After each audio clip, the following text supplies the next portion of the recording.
ဂလာပါရှင်ဒီနေ့မှာတော့လူမှုကွန်ရက်ပေါ်မှာအတော်လေးကိုခရဲရိုက်သွားခဲ့တဲ့လူသားချင်းစာနာမှုအရာလုံးဝလက်ခံဖို့ခက်ခဲတဲ့ဖြစ်စဉ်တစ်ခုအကြောင်းတင်ဆက်ပေးခြင်းပါတယ်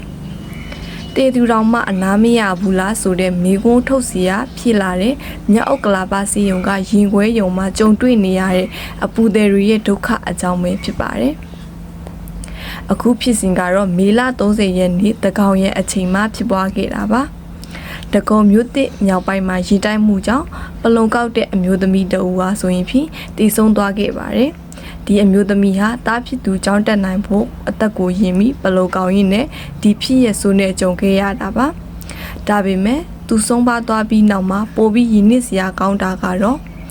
ညဥက္ကလာပါစေယုံရင်ခွဲယုံကတာဝန်ရှိသူတွေရဲ့လုပ်ရက်ပါပဲဝင်းရမှုလူမှုကူညီရေးအသင်းဥက္ကရာဦးထုံးမြတ်ညွရဲ့ပြောပြချက်အရဆိုရင်ဖြင့်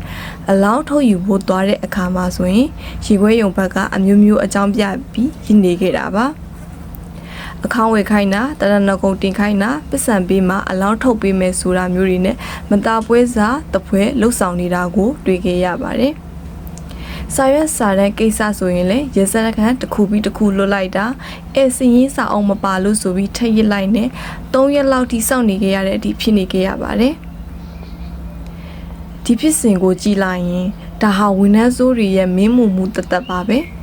စိတ်ယုံဆိုတာအသက်ကြီးရမယ့်နေရာဖြစ်ပေမဲ့ဒီလိုနေရာမျိုးမှာတော့အလောင်းကိုအကြောင်းပြုပြီးငွေညစ်နေတာဟာလုံးဝလက်ခံလို့မရပါဘူးအထူးသဖြင့်စေးရုံအုပ်ကြီးကိုတော့မမှုဘူးဆိုတဲ့အတန်တွေကဒီနေရာမှာဒီဘလောက်ထိစနစ်ပြည့်ယွန်းနေလဲဆိုတာကိုပြသနေပါတယ်နောက်ပြီးပရာဟိတအသင်းတွေကတော့အလောင်းကိုတင်းကြိုဖို့ကူညီမေးပေးနေတဲ့ကြားကဒီလိုအခက်အခဲမျိုးတွေနဲ့ကြုံနေရတာဟာအင်မတန်မှဝမ်းနည်းစရာကောင်းပါတယ်ဘသူတည်ငတင်မရင်ပြီးရောဆိုတဲ့စိတ်တက်မျိုးနဲ့အပူသေးတွေကိုအမျက်ထုံနေတာဟာဝင်တဲ့ချင်းဝင်နဲ့လုံးဝမညီညွတ်တဲ့လို့ရပါနောက်တစ်ခုကတော့ဒီပြဿနာဟာမြောက်ဥက္ကလာစေယုံတွေမကပဲတခြားစေယုံကြီးတွေမှာပါဖြစ်ပွားနေတဲ့ဆိုတဲ့သတင်းစကားတွေကပြည်သူတွေကိုပို့ပြီးစိတ်မချမ်းမြေ့စရာဖြစ်စေပါတယ်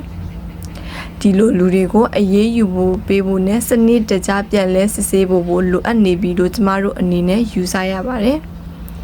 ဒီတဲ့နဲ့ပတ်သက်ပြီးပြည်သက်ကြီးအနေနဲ့ကဘယ်လိုမြင်မိပါလဲရှင်ဆေးရုံရင်ခွဲရုံတွေမှာဒီလိုအလောင်းရည်တဲ့ပြဿနာမျိုးတွေကိုကြုံဘူးကြပါသလား